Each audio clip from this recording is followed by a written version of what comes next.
ओम शांति। आज हम 22 मई 2023 बाबा की मुरली सुनेंगे। सबसे पहले देखते हैं मुख्य पॉइंट्स। आज बाबा ने कहा कि बाबा के बच्चे गरीब हैं, गरीब जल्दी बाबा ने कहा बलि चढ़ जाते हैं। सबसे पहले बाबा ने कहा कन्याएं बलि चढ़ती हैं। उनके मन में आता है मेरा तो एक शिव बाबा, दूसरा न कोई। बाबा ने कहा यही बलि चढ़ना होता है। और आज बाबा ने बताया कि जो भक्ति मार्ग में अंगूठी पहनते हैं रत्नों की, वो वास्तव में बाबा के जो सेवाधारी बच्चे हैं उनका यादगार है। बाबा कहते जो पुरुषार्थी बच्चे होते हैं उनका ही वह यादगार है। और आज बाबा ने बताया कि बाप बच्चों को विश्व की बादशाही देकर खुद परम धाम में जाकर बैठ जाते हैं। बाबा कहते सतयुग में किसी को बाबा के बारे में पता नहीं रहता, ना बाबा को कोई याद करता है। बाबा कहते कि ये जो ज्ञान तुम सुन रहे हो ये भी सतयुग में याद नहीं रहेगा। आज बाबा ने बताया कि ये रूहानी यात्रा दो तरह की होती है, एक रूहानी एक जिस्मानी। तो बाबा ने कहा इस समय तुम रूहानी यात्रा कर रहे हो, मैं पंडा हूँ रूहानी पंडा, और तुम भी बाबा कहते रूहानी पंडा बने हुए हो। इस समय बाबा ने कहा कि तुम भी दूसरी आत्माओं को पंडा बनकर रास्ता दिखा रहे हो। ओम शांति। आप सुनते हैं बाबा की मुरली विस्तार से। आज की मुरली का सार है मीठे बच्चे। बाप की मदद या पूरा वर्षा लेने के लिए सगे बच्चे बनो। सगे अर्थात पूरा संन्यास कर पवित्रता की प्रतिज्ञा करने वाले। आज की मुरली में प्रश्न है बाप फुल रहम दिल है, कैसे कौन सा रहम बच्चों पर सदा ही करते हैं। बाबा ने कहा कोई बच्चा कितना भी बिगड़ डालता, माया के वश हो उल्टा कर्म कर लेता, लेकिन फिर भी अगर कोई भूल महसूस करता है तो बाप उसे शरण ले कहते हैं अच्छा फिर से ट्रायल करो, अवगुणों को निकाल गुणवान बनो। बाप फुल रहम दिल है क्योंकि जानते हैं बच्चे और कहाँ जाएंगे, सदा सुखी रहें यही बाप की आश रहती है। बाबा कहते कि मैं तो सब बच्चों पर रहम करता हूँ, रहम दिल हूँ। गीत है आज की मुरली में तुम्हारे बुलाने को जी चाहता है। ओम शांति। मीठे मीठे बच्चे, तुम्हें गोप गोपियाँ भी कहा जाता है। सतयुग में गोप गोपियाँ नहीं होते हैं, वहाँ तो राजधानी चलती है। गोप गोपियाँ संगम युग पर हैं, जबकि गोपी वल्लभ भी आते हैं। बाबा कहते हैं कि तुम बच्चे वास्तव में गोप और गोपियाँ हो जो बाबा की याद में मगन रहते हो। बाबा कहते हैं सतयुग में गोप गोपियाँ नहीं होती, जबकि गोपी वल्लभ भी आते हैं। गोपी वल्लभ कौन है? शिव बाबा। वल्लभ बाप को कहा जाता है। बच्चे याद करते हैं कि बाबा फिर से आओ। सभी सेंटर्स के बच्चे होंगे। सबको पता है कि बाबा इस समय मुरली बजाता होगा। वह मुरली टेप में भरती होगी, लिखते भी होंगे, लिथो होगी, फिर हमारे पास आएगी। पहले बाबा की मुरली चलती थी तो बच्चों की बुद्धि में रहता था कि बाबा मुरली चला रहे हैं मधुबन में, और फिर हमारे पास आएगी। हम धारणा करेंगे, फिर हम धारणा कराएंगे। यह सब समझते होंगे कि मधुबन में तो गोप गोपियाँ गोपी वल्लभ के सम्मुख सुनते होंगे। अब बाबा के हम सब बच्चे क्या हैं? गोप गोपियाँ हैं। तो मधुबन वाली जो गोप गोपियाँ हैं माना बाबा के बच्चे, वो तो सामने सुनते हैं, और जो दूर सेंटर वाले हैं वो रिकॉर्ड सुनते हैं। फिर बाबा की मुरली लिखी हुई आती है वो सुनते हैं। वो ही मुरली फिर हम 4-5 दिन के बाद सुनेंगे। ऐसे ख्यालात चलते होंगे ना। कहते हैं बाबा पहले मुरली कुछ दिन बाद आ पाती थी, पहले तो इतना मोबाइल वगैरह नहीं होते थे ना। तो बाबा बता रहे हैं कि उस समय जो दूर रहते थे बाबा के बच्चे सेंटरों पे, उनकी बुद्धि में ऐसे ख्यालात चलते थे कि बाबा मुरली चला रहे होंगे, फिर वो हमारे पास आएगी 4-5 दिन के बाद, यही वही मुरली हम सुनेंगे। कहते हैं बाबा आप आओ तो हम सदैव मुस्कुराने लग जावें। जैसे देवताएं सदैव हर्षित रहते हैं, वहाँ यथा राजा रानी तथा प्रजा सब हर्षित रहते हैं। सतयुग में प्रजा भी सुखी होती है, राजा रानी भी सुखी होते हैं, दुख किसी को नहीं होता। दुख का नाम निशान नहीं रहता। यहाँ तो है ही प्रजा का राज्य, तो बच्चे जानते हैं, बाबा आकर हमको पढ़ाते हैं। यहाँ गरीब ही अच्छी रीति पढ़ते हैं। जैसे वे गरीब भी कोई एमएलए कोई एमपी बन जाते हैं ना, यहाँ गरीब ही पढ़ सकते हैं, वारिस भी गरीब ही बनते हैं। साहूकारों को लफड़ा बहुत रहता है, एक तो धन का नशा, दूसरा फिर फुर्सत नहीं मिलती, बलि भी नहीं चढ़ सकते। अब बाबा कई बार बताते हैं कि बाबा के बच्चे कैसे मिलेंगे, गरीब मिलेंगे, मीडियम वाले मिलेंगे, ना ज़्यादा धनवान ना ज़्यादा गरीब। बाबा कहते हैं कि मैं गरीब निवाज हूँ। बाबा कहते हैं जो साहूकार होते हैं उनके पास थोड़ा टाइम की कमी रहती है, तो वो बाबा का ज्ञान नहीं उठा पाते। यहाँ बलि चढ़ना पड़ता है, तन मन धन सहित। साहूकारों का हृदय विदीर्ण होता है, फुरना बहुत रहता है, इसलिए गरीब झट बलि चढ़ते हैं। इसमें भी पहले नंबर में कन्याएं जाती हैं, है ना। सबसे पहले बलि कौन चढ़ता है? बाबा कहते हैं कन्याएं, है ना। मम्मा भी कन्या है ना, बाप की बनी, और कहेंगे बस मेरा तो शिव बाबा, दूसरा न कोई। इसको बलि चढ़ना कहा जाता है। गृहस्थ व्यवहार में रहते हुए जैसे कि वहाँ नहीं है, बुद्धि में शांति धाम सुख धाम ही बसता है। अब हम जाते हैं स्वीट होम, फिर स्वीट राजाई में। अभी हम कहाँ जा रहे हैं? पहले हम जाएंगे अपने स्वीट होम में, अपने घर में जाएंगे, शांति धाम में जाएंगे, फिर वहाँ से हम आएंगे सतयुग में। गृहस्थ व्यवहार में रहते रचना की भी पालना करनी है, परंतु श्रीमत से। अब बाबा ये तो कहता नहीं तुम घर बार छोड़कर आश्रम में आ जाओ। बाबा कहता गृहस्थी में भी रहो और गृहस्थ व्यवहार में रहते जो अपने रचना रचे उसकी भी पालना करो, परंतु श्रीमत से। श्रीमत तब मिले जब बलि चढ़े। सर्वशक्तिमान के साथ योग लगाने से ही शक्ति मिलती है। बाप का नहीं बनते हैं तो शक्ति नहीं मिलेगी। अब आत्मा को शक्ति कैसे मिलती है? आत्मा जब बाबा से योग लगाती है तब आत्मा की चार्जिंग होती है, शक्ति मिलती है। सगे और लगे होते हैं, उन सन्यासियों में भी सगे और लगे होते हैं। कोई तो घर बार छोड़ जाकर कफनी पहनते हैं, वह ठहरे सगे। कोई फिर फॉलोवर्स होते हैं, वह रहते हैं गृहस्थ में, उनको कहते हैं सौतेले। सगे नहीं कहेंगे, उन्हें फिर वर्षा मिल न सके क्योंकि अपवित्र रहते हैं। यहाँ भी कोई तो सगे हैं जो पवित्रता की राखी बांधते हैं, बाकी जो पवित्र नहीं रहते हैं उनको सगे कह न सके। यह है राजयोग द्वारा संन्यास, वह है हठ योग द्वारा संन्यास। अभी बाबा कई बार समझाते हैं कि हमारा जो संन्यास है वो राजयोग संन्यास है। माना सहज हम घर गृहस्थी में रहते हुए, इस दुनिया में रहते हुए सबको भूलते हैं, बाबा को याद करने की मेहनत करते हैं। लेकिन बाबा कहते हैं उनका है हठ योग संन्यास, वो हठ से संन्यास करते हैं, ज़बरदस्ती से वो घर बार छोड़कर चले जाते हैं।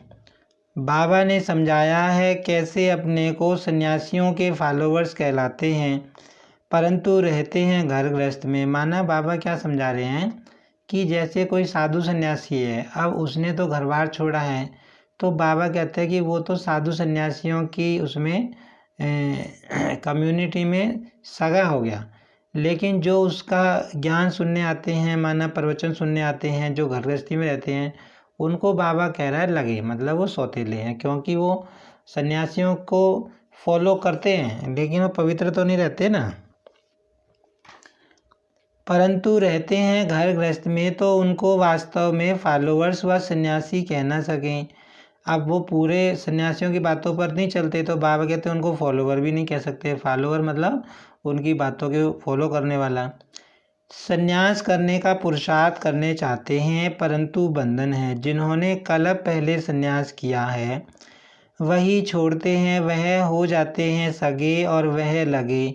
यहाँ जो भी बाप के बनते हैं वही सगे ठहरे। मदद और वर्षा भी सगे को ही मिलेगा, लगे को मदद मिल ना सके। अब बाबा कहते हैं बाबा के बच्चों में भी कुछ तो सगे होते हैं और कुछ होते हैं सौतेले, माना जो बाबा की पूरी श्रीमत पर चलते हैं, बाबा का पूरा कहना मानते हैं। बाबा कहता है वो सगे हैं, उनको मदद भी मिलती है। और जो बाबा की थोड़ी कम श्रीमत पे चलते हैं, बाबा उनको लगे कह रहे हैं। बाबा ने समझाया है यह है ज्ञान इंद्र सभा, यहाँ सब ज्ञान पुखराज परी हैं।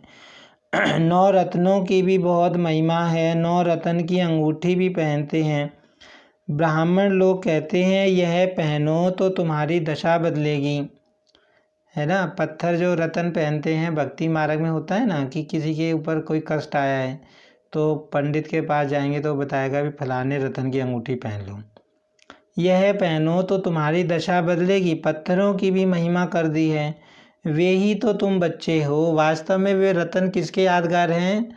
हम बच्चों के यादगार हैं। हम बच्चे बाबा के बच्चों में से जो अच्छा पुरुषार्थ करते हैं, बाबा पे पूरा बलि चढ़ जाते हैं, उनको ही रत्न माना जाता है, उन्हीं का यादगार है वो। बाबा कहते हैं जितने जो सर्विसेबल बच्चे हैं वे विजय माला में आते हैं। जो सेवाधारी बाबा के बच्चे हैं विजय माला में आते हैं, बाबा की माला के हार बनते हैं, हार बाबा की माला में आते हैं। ऊंचते ऊंच है हीरा बनाने वाला बाबा, उनको बीच में रखते हैं। मनुष्य तो इन बातों को जानते ही नहीं, 9 रत्न कौन है, पत्थर से भेंट क्यों करते हैं, जैसे नदियों से भी भेंट करते हैं। तुम हो ज्ञान नदियाँ, वह है पानी की। तो कहते हैं बाबा आओ तो हम सदैव हर्षित रहेंगे, आपकी मुरली सुनकर औरों को सुनाएंगे। फिर हाँ प्रिंस प्रिंसेस बन रतन जड़ित मुरली भी बजाते हैं।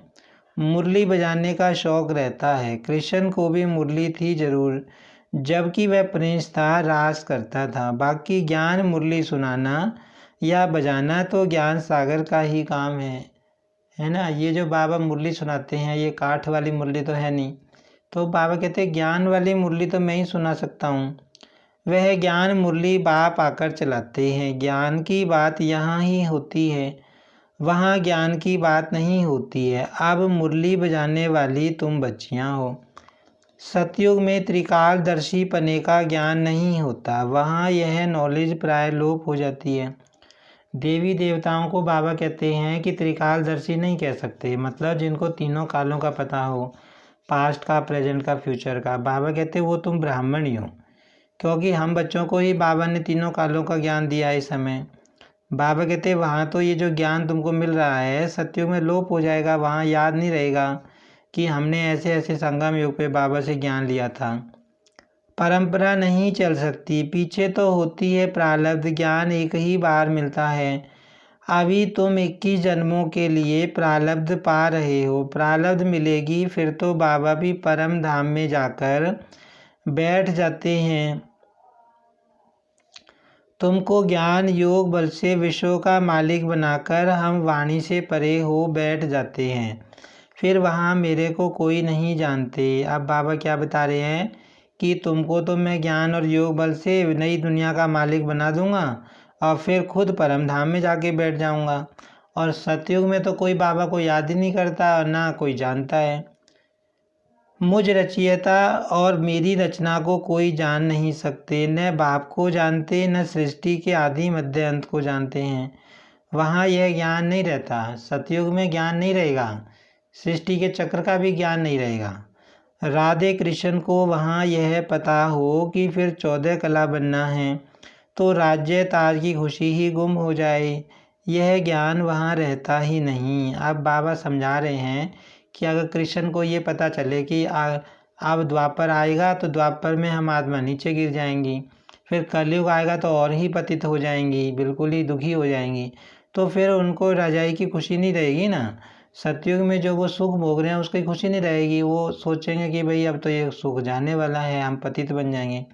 तो ये ज्ञान उनको रहता नहीं है। आत्मा अपने आप धीरे धीरे चक्र के हिसाब से सृष्टि चक्र फिरता रहता है, आत्मा नीचे आती रहती है, पतित बनती जाती है, कलाएं कमती होती जाती हैं। सतयुग बीतता है तो 2 कला कम हो जाती है, त्रेता में 2 कला कम हो के आत्मा आ जाती है। बाप हर बात क्लियर समझाते हैं, तुम भी सन्यासी हो वे भी सन्यासी हैं, वो है हठ योग का संन्यास। सन्यासी हद का घर बार छोड़ जाते हैं। वहाँ है शंकराचार्य और यह है शिवाचार्य, है ना। अब बाबा कहते हैं सन्यासी तो तुम भी हो और सन्यासी वे भी हैं। वो तो घर बार छोड़ के जंगल में चले जाते हैं, कफनी पहन लेते हैं, लेकिन सन्यास तो हम भी करते हैं। लेकिन हम घर गृहस्थी में रहते, दुनियादारी में रहते, दुनिया को भूलने की मेहनत करते हैं। तो बाबा कहते हैं यहाँ शिवाचार्य है, वहाँ शंकराचार्य समझाता है, यहाँ शिव बाबा हमको समझा रहे हैं। शिव बाबा ज्ञान का सागर है ना, उनको आचार्य कहा जाता है। श्री कृष्ण आचार्य नहीं, भगवान शिवाचार्य बैठ तुम बच्चों को समझाते हैं। कौन समझा रहा है हमको? शिव बाबा समझा रहे हैं। राजयोग सिखलाते हैं, वह हठ योगी हैं, वह राजयोग सिखला ना सकें। यह बेहद का बाप ही सतयुग का राज्य प्राप्त कराने राजयोग सिखलाते हैं। अब जो ये राजयोग हम सीख रहे हैं, ये जो योग सीख रहे हैं जिसमें हम बुद्धि से बाबा को याद करते हैं, ये योग बाबा कहते हैं वो सन्यासी नहीं सिखा सकते, वो तो हठ योग सिखाते हैं, ज़बरदस्ती से अपनी कर्म इंद्रियों को कंट्रोल करना। लेकिन यहाँ बाबा हमको सहज राजयोग सिखाते हैं, माना हम मन वाला योग सीखते हैं, शरीर से कोई लेना देना होता नहीं। तुम अब बाप के पास आए हो, वे जन्म बाई जन्म संन्यास लेते हैं, तुम 21 जन्म फिर संन्यास नहीं लेते हो। तुम जानते हो यह पुरानी दुनिया है, हम इसको ठोकर मारते हैं। शिव बाबा ने 2 प्रकार की यात्रा समझाई है, एक रूहानी यात्रा, दूसरी जिस्मानी। अब बाबा ने सारी बातें क्लियर कर दी हैं। एक तो होती है जिस्मानी यात्रा, जिसमें मतलब शरीर के साथ भक्ति मार्ग में जाना होता है, जैसे तीर्थ यात्राएं करते हैं, गंगा नहाने गए या वैष्णो देवी गए, वहाँ पे शरीर के साथ जाना पड़ता है। एक होती है बाबा कहते हैं रूहानी यात्रा, हम घर बैठे, हम कहीं नहीं जाते, घर बैठे मन और बुद्धि से बाबा को याद करते हैं, तो ये होती है रूहानी यात्रा।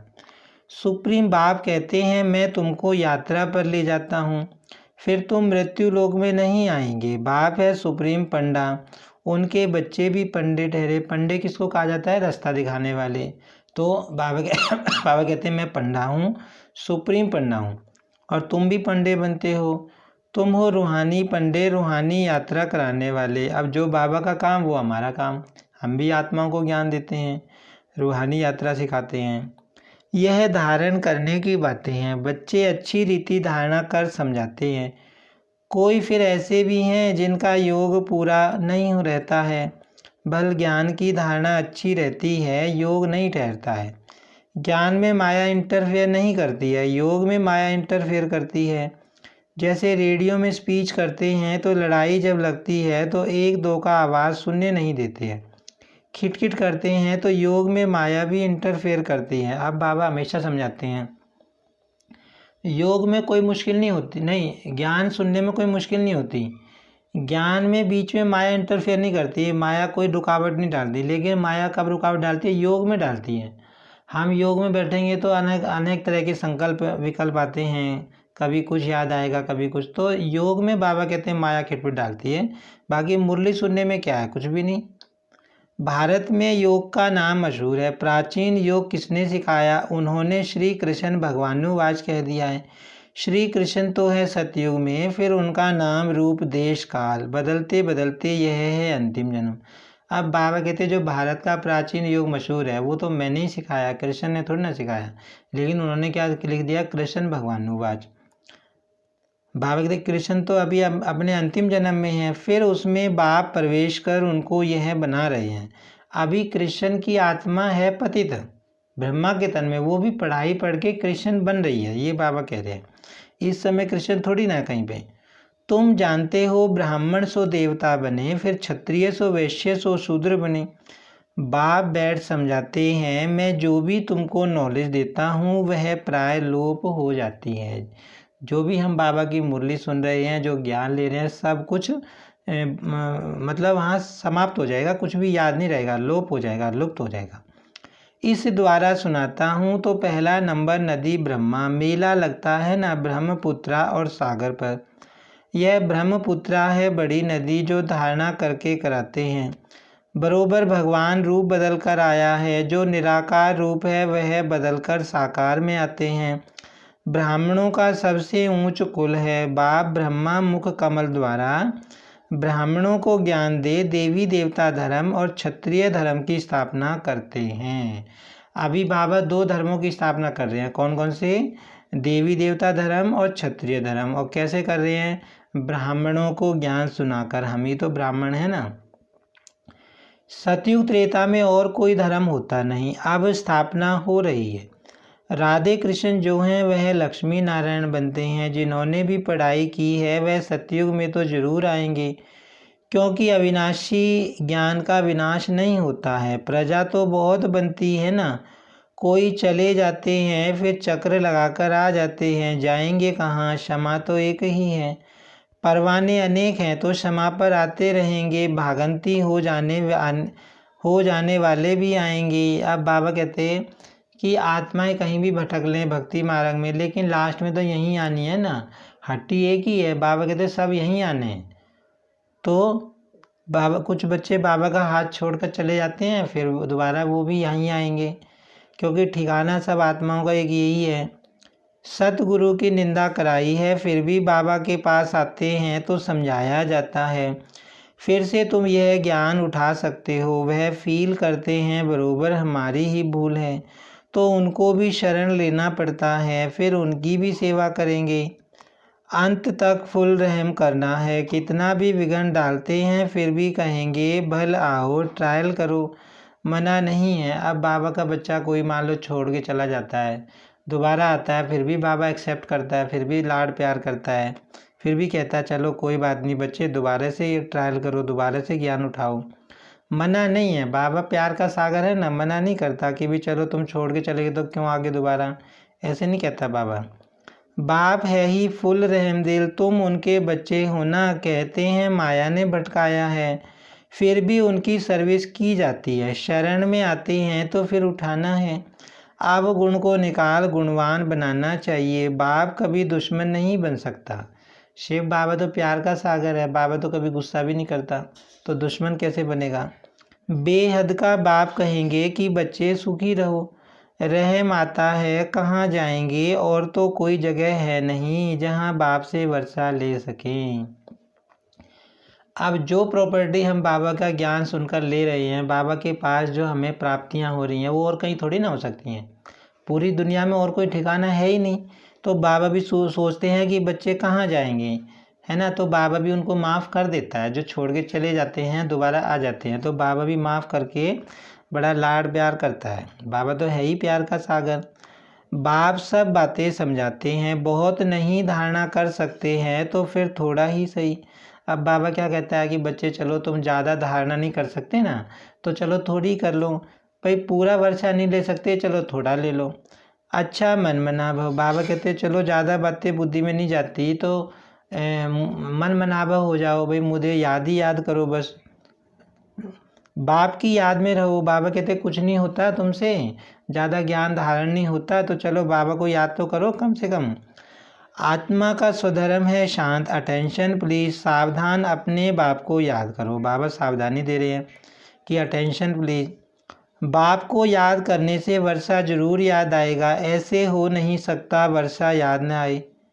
बाप और वर्षे को याद करने से तुम जीवन मुक्त बनते हो। कितनी सहज बात है। नाम ही रखा है सहज राजयोग। योग करने से ही मूझते हैं, यह तो बाप को याद करना है ना। कई नई आत्माएं आती हैं तो उनको कहेंगे योग लगाना है, तो वो मूझ जाएंगी, कंफ्यूज हो जाएंगी, भाई योग कैसे लगाएं। योग का मतलब बाबा क्या कहता है, बाबा को याद करना है, बस प्यार से बाबा से बातें करनी है, बाबा को याद करना, यही योग है। तो योग कोई मुश्किल थोड़ी ना है। बाबा कहते हैं अरे बच्चे तुम बाप को भूल जाते हो। जिस बाप से हीरे जैसा जन्म मिला है तुम उनको भूल जाते हो। लौकिक बाप को कब भूलते हो। बाबा कहते हैं कि जिस बाप से तुम्हें इतने खजाने मिल रहे हैं उसको तुम भूल जाते हो, हैं। लौकिक बाप को तो नहीं भूलते, शरीर वाले बाप को। बाबा को भूला तो वर्षा गुम। बाबा कहते हैं मुझे भूल जाओगे तो वर्षा कैसे मिलेगा। अपने को आत्मा निश्चय कर बाप को याद करना है। आत्म अभिमानी बदले देह अभिमानी बनने से धोखा खाते हैं। सन्यासियों का है निवृत्ति मार्ग। भारत पतित बनना शुरू हो जाता है तो यह आकर मरम्मत करते हैं अपवित्र बनने से रोकते हैं। उनमें प्योरिटी की ताकत रहती है। अब बाबा क्या बता रहे हैं कि जैसे भारत नीचे गिरता है ना, तो आत्माएं पतित होती जाती हैं। तो जो संन्यास धर्म आता है, सन्यासी आते हैं, वो भी बाबा कहते हैं कुछ भारत को थमाने का काम करते हैं। अगर वो भी ना होते तो भारत बिल्कुल ही पतित हो जाता है। तो बाबा कहते हैं उनमें भी पवित्रता की कुछ ताकत होती है, तो वो भारत को थोड़ा सा हील करते हैं। प्योरिटी है तो पीस प्रॉस्पेरिटी भी है।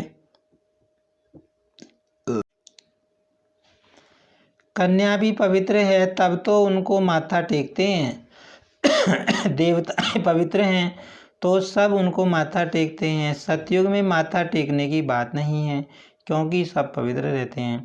अब मंदिर में जाएंगे, देवी देवताओं के आगे सिर क्यों झुकाते हैं? क्योंकि पवित्रता का मान है। ये सोचते हैं कि देवी देवता पावन हैं, शुद्ध हैं, इसलिए उनके आगे माथा टेकते हैं। तो प्योरिटी का मान होता है, प्योरिटी के कारण सिर झुकाते हैं। अब बाबा कहते हैं सतयुग में तो कोई सिर नहीं झुकाएगा क्योंकि वहाँ तो सभी पवित्र हैं, वहाँ तो भक्ति मार्ग होता ही नहीं। अपने दर्पण में देखना चाहिए कि हमारे में कोई भूत तो नहीं है। लायक बने हैं लक्ष्मी नारायण को वरने के, अपने को लायक बनाना है। तुम बच्चे जानते हो ऊंचते ऊंच है शिव बाबा, ब्रह्मा विष्णु शंकर और लक्ष्मी नारायण आदि सबसे शिव बाबा ऊंच है। एक शिव बाबा ही हीरे जैसा है, बाकी इस समय सब तमो प्रधान कौड़ी जैसे हैं। बाबा कहते हैं कि बाबा ही हीरे जैसा है और बाबा ही बच्चों को हीरे जैसा बना रहा है, बाकी तो सब कौड़ी जैसे हैं। बाबा कहते हैं इस समय महिमा सारी एक ही बाप की है। सारे सृष्टि को स्वर्ग बनाना यह बाप का ही काम है। अब पूरी सृष्टि को स्वर्ग बनाना, दुनिया का परिवर्तन करना, पतित से पावन बनाना, ये बाप का ही काम है। अच्छा मीठे मीठे सिक्की लदे बच्चों प्रति माता पिता बाप दादा का याद प्यार और गुड मॉर्निंग। रूहानी बाप की रूहानी बच्चों को नमस्ते। हम रूहानी बच्चों की रूहानी बाप दादा को याद प्यार और नमस्ते। धारणा के लिए मुख्य सार है बाप पर पूरा बलि चढ़, बाप का सगा बच्चा बन, बाप से पूरा वर्षा लेना है, पूरा पवित्र बनना है। बाबा क्या कह रहे हैं? पूरा वर्षा लेना है, बाबा पे पूरा बलि चढ़ना है। अपने को दर्पण में देख भूतों को निकाल गुणवान बनना है। बाबा कहते हैं अपने अंदर झांक कर देखना है कि हमारे अंदर कोई कमी तो नहीं है। बाप की मुरली सुन धारण कर औरों को करानी है। बाबा कहते खुद भी धारणा करनी है और दूसरों को भी करानी है। वरदान है परमार्थ के आधार पर व्यवहार को सहज बनाने वाले भाग्यवान आत्मा भव। आधा कल्प व्यवहार में, भक्ति में, धर्म के क्षेत्र में सब में मेहनत की और अभी मेहनत से छूट गई। अभी व्यवहार भी परमार्थ के आधार पर सहज हो गया। माना बाबा क्या कह रहे हैं कि आधा कल्प से तो तुम मेहनत करते आए, भक्ति में भी मेहनत की, धर्म के क्षेत्र में भी की, लेकिन अभी हम मेहनत से छूट गए हैं क्योंकि अभी हमारे जीवन में बाबा की श्रीमत आ गई है। हमारा व्यवहार परमार्थ के आधार पर होता है। निमित्त मात्र कर रहे हो, निमित्त मात्र करने वाले को सदा सहज अनुभव होगा। अब बाबा कहते तुम क्या सोचते हो भाई, हम तो कर नहीं रहे, सब कुछ शिव बाबा करा रहा है, करण करावनहार बाबा है। तो बाबा कहते तुम हल्के रहते हो, तुम निमित्त बने, तुम अपने को निमित्त समझ के चल रहे हो तो हल्के रहते हो, तो सब सहज हो जाता है। व्यवहार नहीं है लेकिन खेल है, माया का तूफान नहीं लेकिन ड्रामा अनुसार आगे बढ़ने का तोहफा है। अब बाबा कई बार कहते हैं कि जो माया आती है वो खेल समझो, उसको ऐसे सोचो जैसे आगे बढ़ने का रास्ता है, तोहफा है ये। तो मेहनत छूट गई ना, ऐसे मेहनत से अपने को बचाने वाली श्रेष्ठ भाग्यवान आत्मा हूँ, इसी स्मृति में रहो। भाई बाबा हमको कितनी प्राप्तियाँ करा रहा है, बाबा हमको कितने खजाने दे रहा है, बाबा ने हमारी मन बुद्धि को कितना हल्का कर दिया, कितने बंधनों को हमारे ख़त्म कर दिया, कितने बोझ हमारे ख़त्म कर दिए। तो बाबा कहते यही सोचो कि हम कितने भाग्यवान आत्मा हैं जो बाबा का हमें इतना खजाना मिल रहा है। स्लोगन है जीवन में मधुरता का गुण धारण करना ही महानता है। महानता किसको कह रहा है बाबा? मधुरता का गुण धारण करना, सबसे मीठे बोल बोलना। कोई भी पास में आए, कैसी भाव से आए, बाबा ने कल परसों भी कहा था कि तुम्हें शुभ भावना शुभकामना रखनी है और सबसे मीठे बोल बोलो, मधुरता का गुण धारण करो, तो बाबा कहते तुम महान बन जाओगे। कड़वे बोल किसी से बोलो नहीं। अच्छा, ओम शांति।